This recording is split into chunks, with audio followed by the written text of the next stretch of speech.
우리가 지난번에 살펴본 것처럼 36장부터 시작되는 성막에 관한 말씀들은 아무런 의미가 없이 되풀이되는 것이 아닙니다. 같은 내용을 반복하는 것처럼 보이지만 그렇지 않습니다. 이전의 말씀이 모세에게만 계시된 것이라면 지금은 계시된 말씀이 실제로 나타나고 있는 모습을 보여줍니다. 이스라엘을 향하여서 자기 백성을 향한 하나님의 계획과 뜻이 실제로 드러나고 있음을 보여주는 장면입니다. 하나님은 이스라엘을 위한 성막을 만들라고 말씀하셨고, 하나님이 주신 지혜로 충만한 자들이 하나하나 그 말씀에 순종함으로 만들기 시작했습니다. 가장 먼저 만든 것은 지난주에 살펴본 것처럼 성막의 뼈대입니다. 이들은 조각목으로 성막을 세웠고 그 위를 하나님이 가르쳐주신 방법을 따라 4가지 덮개를 만들어 덮었습니다. 그래서 지금까지의 성막의 모습을 보면 다른 것 아무것도 없고 성막만 덩그러니 놓여 있습니다. 원래는 성막이 있고 그 앞에 물두멍과 번제단과 그리고 성막을 두르고 있는 울타리가 있는데요, 지금은 그 중에 성막만이 만들어진 상황입니다. 당연히 그 성막 안에도 아직 아무것도 없습니다. 그래서 오늘 본문을 보면 무엇을 만들기 시작하고 있습니까? 아무것도 없는 그 성막 안에 있어야 할 4가지 기구를 만듭니다. 그런데 4가지 기구가 성막이라는 한 공간 안에 같이 있는 것은 아니에요. 우리가 이전에 살펴보았던 것처럼 성막은 직사각형의 원룸과 같이 되어 있지만 그 안을 휘장으로 나누어 놓았습니다. 그래서 휘장의 안쪽은 지성소이고요, 바깥쪽은 성소라고 부릅니다. 휘장을 막아 놓은 이유는 휘장 안쪽이, 지성소가 성소보다 더 거룩한 곳이고 하나님이 친히 임재하시는 공간이기 때문이에요. 그래서 이스라엘 백성들이 만들게 될 4가지 기구들을 조금 더 분명하게 나누어 보면, 가장 먼저 만드는 언약궤는요, 지성소 안에 들어갈 기구입니다. 언약궤에 대한 말씀이 9절까지 기록되어 있는데요, 이후에는 떡상과 금등대 그리고 분향단에 대한 말씀이 기록되어 있습니다. 이 4가지 기구들이 성막 안에 위치하게 되는 것을 보게 되면 가장 먼저 언약궤는 성막의 가장 안쪽 휘장 안에 위치하게 되고요, 그 다음은 휘장 바깥쪽, 휘장의 바로 앞쪽에 분향단을 놓게 되어 있습니다. 그리고 분향단의 좌우에는 금등대와 떡상을 놓게 되어 있습니다. 사실 이 말씀은 새로운 것이 아닙니다. 우리가 이전에 살펴보았던 내용이고요, 모세에게 먼저 계시되었던 말씀입니다. 그래서 저는 개인적으로 하나님께서 이 말씀을 통해 우리에게 무엇을 말씀하실까 생각을 하면서 천천히 말씀을 묵상해 보았습니다. 그리고 묵상하는 중에 비슷한 내용이 반복되고 있다는 것을 다시 확인하게 되었는데요, 그것은 언약궤를 만들 때도 그랬고 떡상을 만들 때에도 금등대 분향단을 만들 때에도 동일했습니다. 어떤 부분이 반복되고 있겠습니까? 먼저 1절을 보면 이렇게 기록합니다. 부살렐이 조각목으로 궤를 만들었으니 길이가 2규빗 반, 너비가 1규빗 반, 높이가 1규빗 반이며. 1절에서 다루고 있는 것은 언약궤를 어느 정도의 크기로 만들 것인가인데요, 그런데 그 재료를 보면 무엇이 등장합니까? 먼저 부살렐이 조각목으로 만들고 있다는 것을 모세가 이야기하고 있습니다. 하지만 이것이 언약궤를 만드는 전부가 아니에요. 먼저 조각목을 가지고 궤의 틀을 잡지만 그 이후에 하는 일이 있습니다. 2절을 보면 이렇게 말씀합니다. 순금으로 안팎을 싸고 위쪽 가장자리로 돌아가며 금태를 만들었으며. 2번째 하는 일이 무엇입니까? 그것은 조각목으로 만들어진 궤를 순금으로 싸는 것입니다. 밖에만 싸는 것이 아니라 언약궤의 안팎을 모두 순금으로 감쌉니다. 이것은 언약궤만이 아니에요. 언약궤를 옮기기 위해 만드는 채도 마찬가지입니다. 4절을 보면 이렇게 말씀합니다. 조각목으로 채를 만들어 금으로 싸고. 언약궤를 옮기기 위해 필요해서 만드는 그 채도 동일한 방법으로 만들고 있는 거예요. 먼저 조각목으로 만들고 그 위를 금으로 감쌉니다. 그리고 이런 모습은 언약궤만이 아니라 10절부터 시작되는 떡상도 25절부터 시작되는 분향단도 마찬가지라는 거예요. 다른 것이 있다면 금등대입니다. 금등대는 오직 순금으로만 만드는 거예요. 그러나 그 외의 모든 것은 같은 방식을 추구하고 있습니다. 재료는 조각목과 순금이고요. 순서는 조각목으로 먼저 만들고 그 위를 순금으로 감싸고 있습니다. 하나님께서 모세로 하여금 이렇게 명령하시는 그 이유가 무엇일까요? 우리가 이 부분을 살펴보기 전에 기억해야 할 것이 하나가 있습니다. 그것은 우리가 자주 듣게 되는 것처럼 구약은 신약의 그림자와 같다는 사실입니다. 그림자가 무엇입니까? 그림자는 실체의 한 부분을 보여주나 실체는 아닙니다. 아니요, 실체라고 할 수가 없어요. 다만 실체를 가리켜 줍니다. 그래서 우리는 구약을 그림자 혹은 예언과 약속이라고 말하기도 합니다. 그리고 구약의 말씀이 어디서 성취가 됩니까? 바로 신약에서 성취됩니다. 구약의 그림자로 계시된 것이 신약에서 밝히 드러난다라는 거예요. 그래서 우리가 성경을 이해할 때에 구약만 봐서는 안 되는 거예요. 왜냐하면 구약은 그림자를 말해주기 때문에 그것을 더욱 분명하게 깨닫기 위해서는 신약의 도움이 반드시 필요합니다. 실체와 성취된 말씀 안에서 구약을 봐야 하는 거예요. 반대로 신약도 마찬가지입니다. 우리가 신약의 말씀을 잘 이해하기 위해서는 무엇의 도움이 필요하겠습니까? 당연히 구약입니다. 신약은 구약의 계시와 약속을 따라 이루어진 것이지 신약만 덩그러니 홀로 주어진 계시의 말씀이 아니라는 거예요. 그래서 신약의 의미를 밝히 알기 위해서는 구약의 말씀을 살펴보아야 합니다. 이처럼 성경은 서로 연결되어 있고요. 서로를 증거합니다. 서로를 증거함으로써 하나님의 뜻과 계획이 무엇인지를 밝히 드러내 보여준다라는 거예요. 특별히 우리가 살펴보고 있는 성막에 관하여서는 더더욱 그렇습니다. 그래서 히브리서를 보면 이렇게 말을 합니다. 그들이 섬기는 것은 하늘에 있는 것의 모형과 그림자라. 모세가 장막을 지으려 할 때에 지시하심을 얻음과 같으니 이르시되 삼가 모든 것을 산에서 내게 보이던 본을 따라 지으라 하셨느니라. 이 말씀을 잘 보면 그들이 섬기는 것이라는 말로 시작을 합니다. 여기서 그들이 누구를 가리키겠습니까? 이 말씀이 히브리서 8장에 기록되어 있는데요. 이 내용은 대제사장에 관한 말씀입니다. 그래서 여기서 섬기는 것은 대제사장들이 성막 안에서 하는 제사를 의미한다고 할 수가 있다라는 거예요. 그런데 그 모든 것이 무엇이라고 말씀하고 있습니까? 하늘에 있는 것의 모형과 그림자다라고 말씀합니다. 그리고 이어지는 말씀을 보면 모세가 장막을 지으려 할 때에 그냥 지은 것이 아니라는 거예요.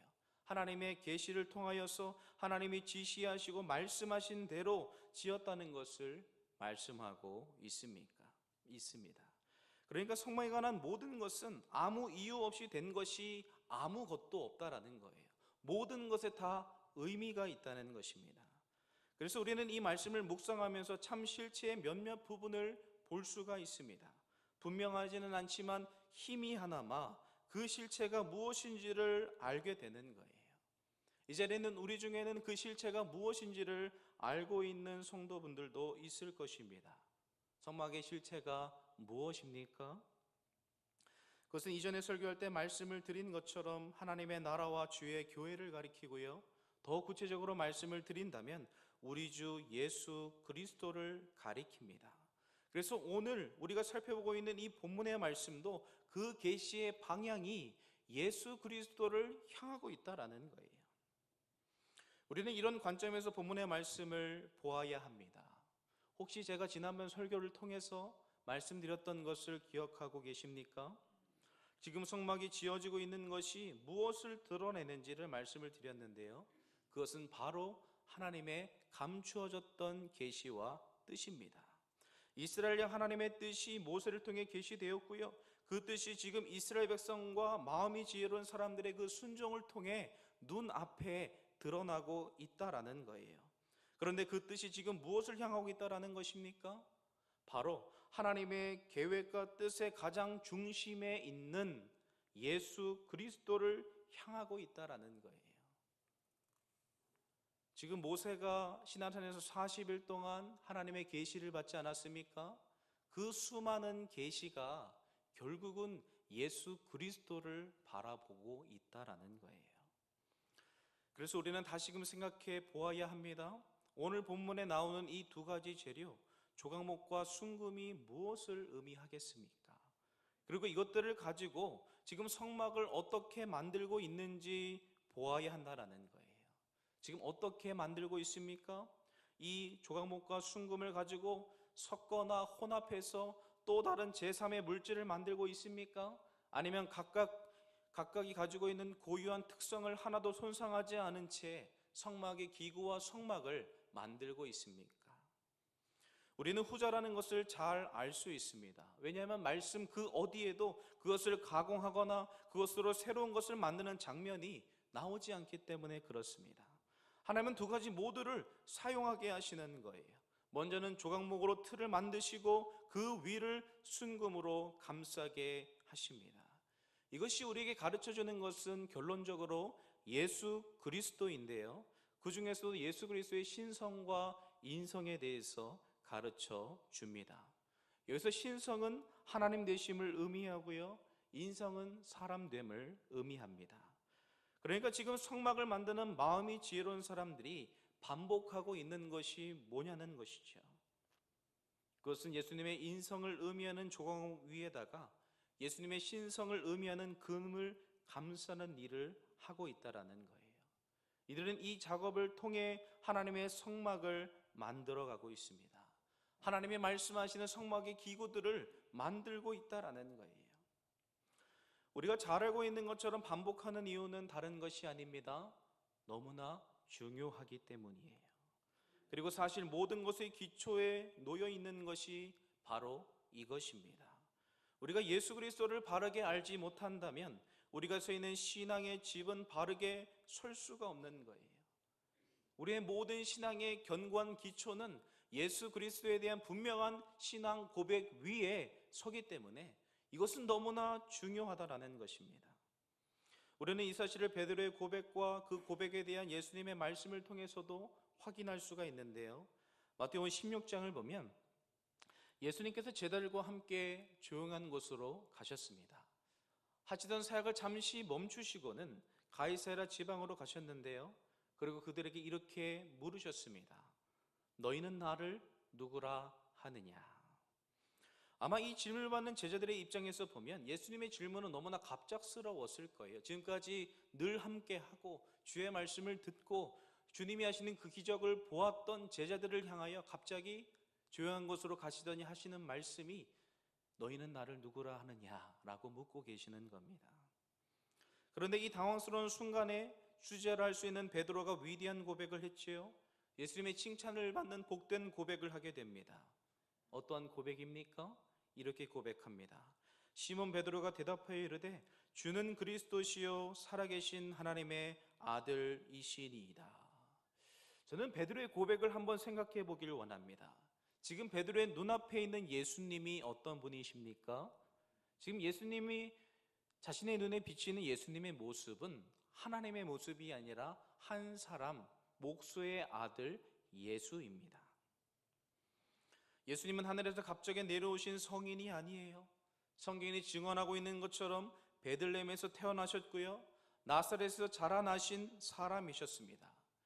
예수님에게는 저와 여러분과 같이 가족들이 있었고요, 어려서부터 어떻게 자라났는지를 많은 사람들이 보고 알고 있다라는 거예요.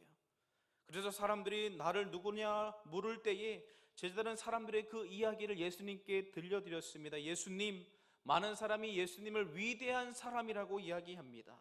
위대한 선지자라고 말을 합니다. 어떤 사람은 세례 요한과 엘리야와 예레미야라고도 이야기를 합니다.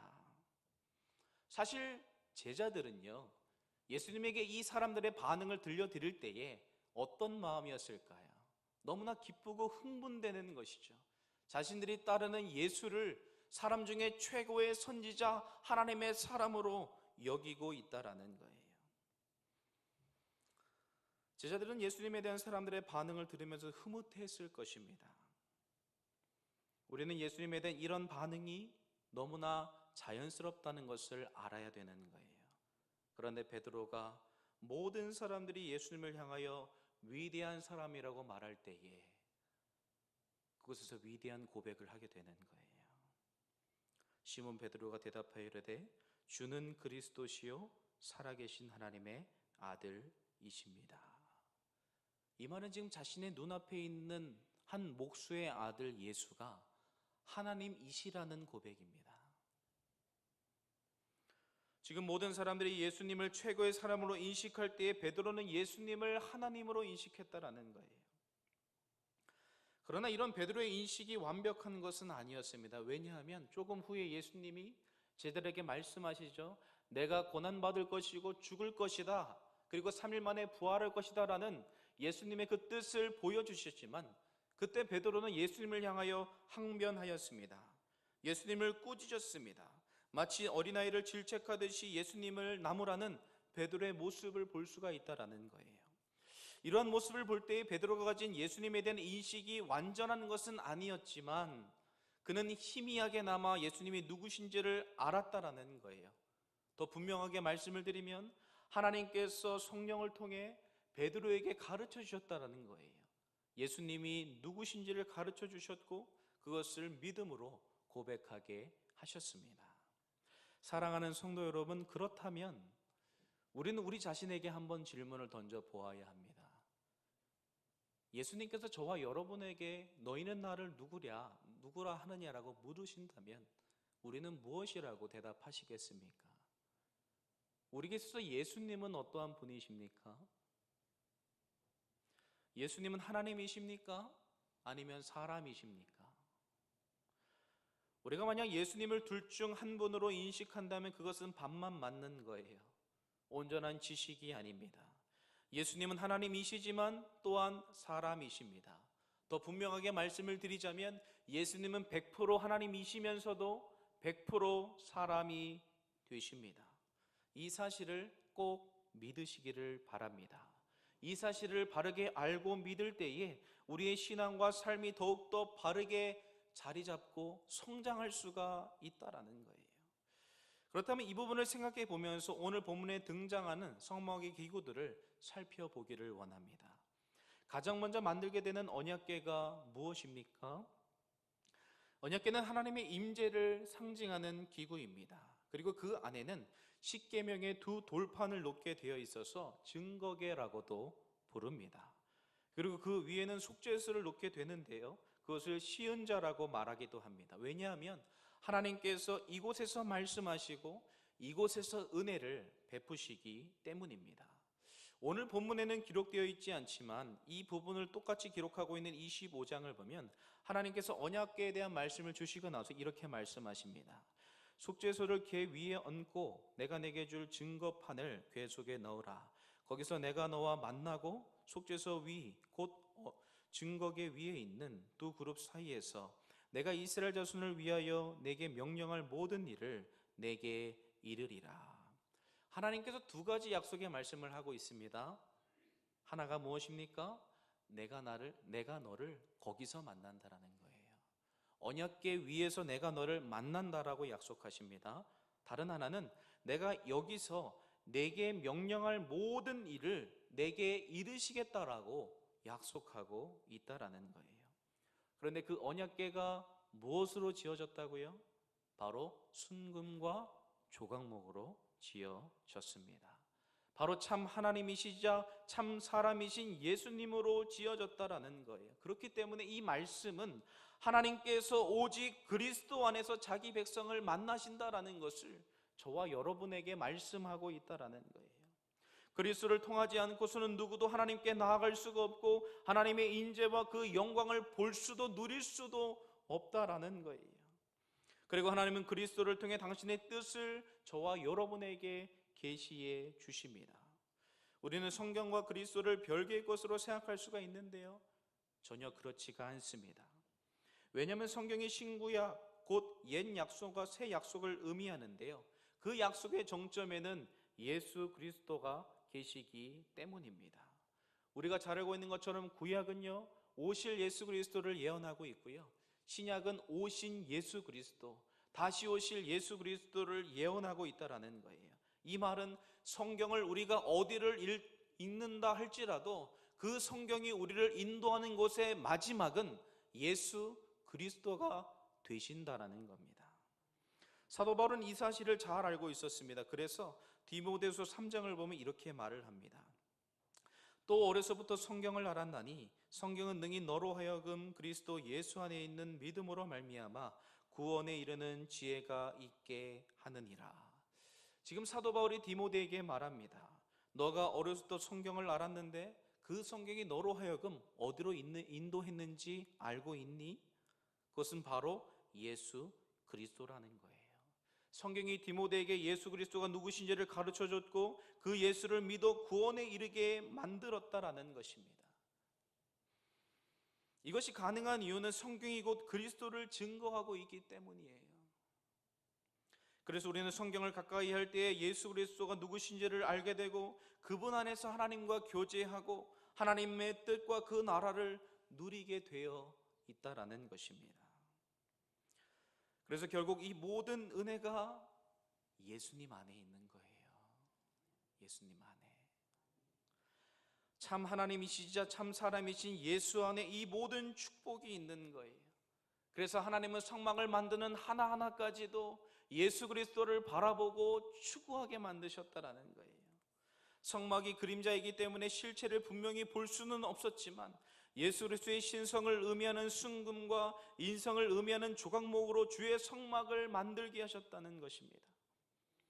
이것은 성소 안에 있는 언약궤만이 아니에요. 성소 안에 있는 기구들도 마찬가지입니다. 성소 안에 들어가게 될 분향단과 금등대와 떡상도 동일하게 그리스도를 바라보고 있다는 거예요.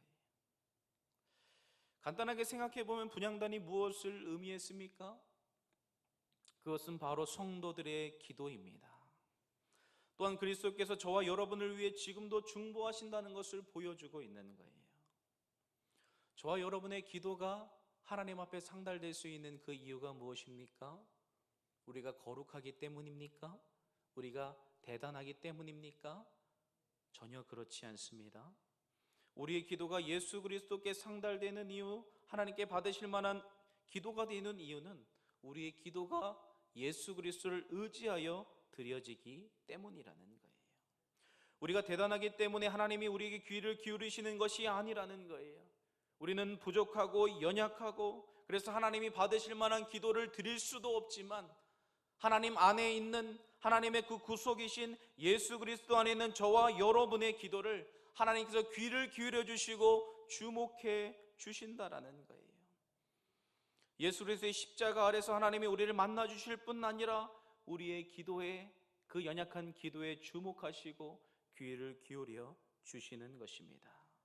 그리고 지금은 부활하신 그리스도께서 하나님 보좌 우편에서 이 세상 모든 만물을 다스리시고 지금도 저와 여러분을 위해 중보하고 계시는 거예요. 예수님께서 베드로의 믿음이 떨어지지 못하도록 기도하셔서 그 믿음을 붙들어 주셨던 것처럼 저와 여러분이 믿음으로부터 파산하지 않고 오늘도 이 수요 예배 자리에 나와서 말씀을 듣고 기도할 수 있는 것은 예수님께서 우리의 믿음을 지금도 붙들고 계시기 때문이라는 거예요. 그분이 저와 여러분을 위해 지금도 하나님 보좌 우편에서 기도하고 계시는 거예요. 그렇다면 금등대는 어떻겠습니까? 금등대는 성소 안을 비추는 역할을 한다고 말씀을 드렸습니다. 금등대는 고난받으시고 부활하신 예수 그리스도를 가르치는데요, 그 안에 무엇이 가득합니까? 바로 기름입니다. 기름은 곧 성령을 의미하는 거예요. 그래서 예수님은 마가의 다락방에 모인 제자들에게 성령을 부어주신 것처럼 저와 여러분에게도 성령을 부어주신다라는 거예요. 우리가 기도하고 찾고 구하면 우리 주님은 자비하셔서 우리에게 성령을 보내주실 뿐 아니라 성령께서 우리의 내면을 밝히 비춰주시는 거예요. 우리의 마음속에 있는 은밀한 죄를 보게 하시고 그 죄를 깨닫게 해주십니다. 우리가 사람을 의지하지 않고 환경을 의지하지 않고 나 같은 죄인을 대신하여 십자가에 못 박혀 죽으신 그리스도를 바라보게 한다라는 거예요. 그분을 의지함으로 십자가 앞에 나올 수 있도록 우리를 친히 인도해 주십니다. 마지막 떡상도 똑같다라는 거예요. 떡상은 예수 그리스도가 참된 생명의 떡이 되심을 가르쳐 주는데요, 예수님이 어떻게 생명의 떡이 되셨습니까? 예수님이 생명의 떡이 되실 수 있었던 그 이유는 자신의 몸과 피를 찢으심으로 생명의 떡이 되셨기 때문입니다. 예수님께서 자신의 몸을 십자가에서 찢으셨다라는 거예요. 그래서 그 찢어진 살과 피를 먹는 자들이 그것을 먹고서 생명을 얻게 되는 것입니다. 그래서 떡상은 성찬의 의미, 곧 교제의 의미가 담겨 있는 거예요. 이전에는 저와 여러분이 그리스도 안에서 한 형제고 자매 한 가족이 되었는데요. 우리가 한 가족이 되었기 때문에 우리의 모든 교제들은 그리스도 안에 있어야 하는 거예요. 떡상에 관한 말씀을 잘 보면요, 누룩이 들어가지 않은 무교육만 올라가게 되어 있는데요, 이것은요 우리 가족들, 영적인 가족들 안에 있는 모든 교제는 오직 그리스도 안에 있어야 하는 것을 우리에게 보여주고 있는 거예요. 그리스도가 없이도 교제할 수 있지만 그것으로는 온전하지 않다는 거예요. 우리의 모든 교제는 그리스도 안에 있어야 하고 그분의 생명을 의지하는 말씀 안에 있어야 한다라는 것입니다. 사랑하는 성도 여러분, 우리는 본문의 말씀을 묵상하면서 조각목과 순금이 무엇을 가리키고 있는지를 살펴보았습니다. 그것은 바로 예수 그리스도라는 거예요. 참 하나님이시자 참 사람이신 예수 그리스도를 바라보게 만들고 있는 것입니다. 하나님과 동등하신 분이시지만 그 동등됨을 취하지 않고 사람이 되신 하나님, 예수님 자신의 사람됨으로 우리 모두의 죄를 짊어지셨고요, 저와 여러분이 받아야 될 고난과 죽음을 죽으셨습니다. 그리고 마지막에 자신의 살과 피를 찢으심으로써 죄인된 우리가 하나님 앞에 나아갈 수 있는 새로운 길을 열어주셨다라는 거예요. 그래서 우리가 예수 그리스도를 통해 하나님 앞에 나아갈 수 있게 되었고요, 하나님의 말씀과 뜻을 깨닫는 은혜를 받게 되었다라는 것입니다. 저와 여러분이 말씀을 통해 은혜를 받을 수 있는 것은 우리가 지혜롭고 똑똑하기 때문이 아니라 우리 안에 계신 그리스도께서 성령을 통해 말씀의 빛을 비춰주심으로써 감히 우둔한 우리가 하나님의 말씀을 통해 하나님의 마음과 뜻을 깨닫는 은혜를 입게 된 거예요. 그래서 우리는 말씀 앞에서 겸손해야 되는 거예요. 그리스도가 없으면 우리가 하나님을 만날 수도, 하나님께 나아갈 수도, 하나님의 계시의 말씀이 어떤 의미를 가지고 있는지조차 깨달을 수가 없다라는 것입니다. 이것을 알면 겸손하게 되어 있는 거예요. 우리는 예수님을 통해 하나님 앞에 기도할 담력을 얻게 되었고요, 지금도 하나님 보좌 우편에서 우리를 붙드시고 중보하시는 은혜를 누리고 있는 거예요. 또한 예수님께서 저와 여러분에게 성령을 부어주십니다. 성령을 통해 우리의 내면을 비춰주셔서 그리스도를 바라고 붙들 수 있는 믿음과 은혜를 지금도 저와 여러분에게 주고 계신다라는 거예요. 그리고 이 자리에는 우리 모두는 그리스도를 통해 한 가족이 되었습니다. 예수님께서 당신의 살과 피를 찢으심으로 우리를 구원하셨고 우리를 한 가족이 되게 하셨고요, 그 안에서 교제할 수 있는 은혜를 주셨다라는 거예요. 사랑하는 성도 여러분, 이 모든 것을 생각해 볼 때에 우리는 예수 그리스도의 은혜가 얼마나 크고 놀라운지를 고백하지 않을 수가 없다라는 거예요. 만약에 그리스도가 없었다면 이제는 저와 여러분이 누리고 있는 모든 것은 아무것도 없다라는 거예요. 그 모든 은혜가 그리스도 안에 있습니다. 그리스도 안에 모든 것이 있다는 바울의 고백은 절대 허언이 아닙니다. 우리는 그리스도를 통해 하나님의 모든 은혜와 사랑을 누리고 맛볼 수가 있다라는 거예요. 그렇다고 한다면 저와 여러분은 그리스도를 어떠한 마음으로 바라보고 있습니까? 저와 여러분의 마음속에 그리스도는 어디에 계십니까? 내 마음의 가장 높은 그 보좌에 지금 누가 있습니까? 정말 우리가 누리는 이 모든 것의 근원이 되시고 이유가 되시는 그리스도께서 저와 여러분의 마음의 중심에 자정에 계십니까? 우리는 우리 자신에게 물어보아야 합니다. 우리는 그리스도를 사랑하고 있습니까? 이 세상 그 무엇보다 그리스도를 내 삶의 가장 높은 곳에 두고 있어요. 그리스도를 알기 위해 말씀을 가까이 하고자 하는 열망이 우리 안에 있습니까? 말씀을 읽고 묵상하는 것이 우리에게 즐거움입니까? 아니면 어떠한 일을 꼭 해내야만 하는, 어쩔 수 없이 할 수밖에 없는 그런 것입니까? 우리는 그리스도와 더 깊이 교제하기 위해 기도하고자 하는 열망을 가지고 있습니까? 정말로 말씀과 기도가 우리가 그리스도 안에서 하나님과 교제할 수 있도록 주셨던 그 은혜의 수단이라는 믿음과 확신이 지금 우리 안에 있냐는 거예요.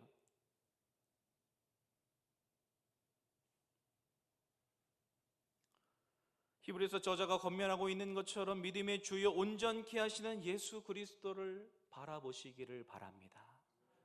하나님께서 우리에게 말씀과 기도를 주시고 믿음의 주가 되시는 예수 그리스도를 바라볼 수 있는 은혜의 키를 주셨는데 많은 성도들이 이 은혜의 키를 사용하지 않는다라는 것이죠. 그리스도보다 세상을 더 사랑합니다. 그리스도보다 물질을 더 사랑합니다. 그리스도를 더 알기보다 세상을 더 알길 원합니다. 그리스도를 즐거워하기보다 세상을 즐거워하기를 원한다는 것이죠. 이 자리에는 저도 그렇습니다. 우리의 마음은 악하다라는 거예요. 근데 예수님께서 이 말씀을 통해 우리에게 말씀하시는 거예요. 성막의 모든 것이 나를 가리키고 있다. 모든 것이 내 안에 있다. 나를 통하지 않고서는 너희가 어떠한 은혜도 받을 수도 누릴 수도 없다라고 말씀하고 계시는 거예요. 우리가 이 예수님의 음성에 우리의 마음을 열고 더욱더 예수 그리스도를 내 마음의 중심에 모시고 그분을 알아가고 그분을 닮아가고 그분을 사랑하는 것을 내 삶의 가장 귀한 것으로 여기면서 그렇게 그리스도께 가까이 나아가는 저와 여러분이 되기를 주님의 이름으로 간절히 소원합니다. 제가 잠깐 기도하겠습니다. 살아계신 하나님 아버지, 감사합니다. 우리가 받은 은혜가 너무나 큰데 우리는 그 은혜를 마땅히 하나님께 올려드리지 못하는 죄인임을 고백합니다. 그리스도 안에서 우리를 구속하시고 그리스도 안에는 모든 은혜와 부요함을 누릴 수 있는 은혜를 베풀어 주셨지만 우리는 그리스도를 가까이 하지 못하고 그분을 사랑하지 못하고 그분께 나아가지 못하는 연약한 인생임을 고백합니다. 주여를 불쌍히 여겨주시고 다시금 식어진 우리의 마음이 부를 듯 일어나서 나 같은 죄인을 대신하여 십자가에 못 박혀 죽으신 예수 그리스도를 바라보고 그분을 깊이 사랑하며 그분 안에서 즐거워하는 복된 삶으로 나아가게 하여 주옵소서. 은혜 베풀어 주시길 간절히 소원합니다. 거룩하신 예수님의 이름으로 기도합니다.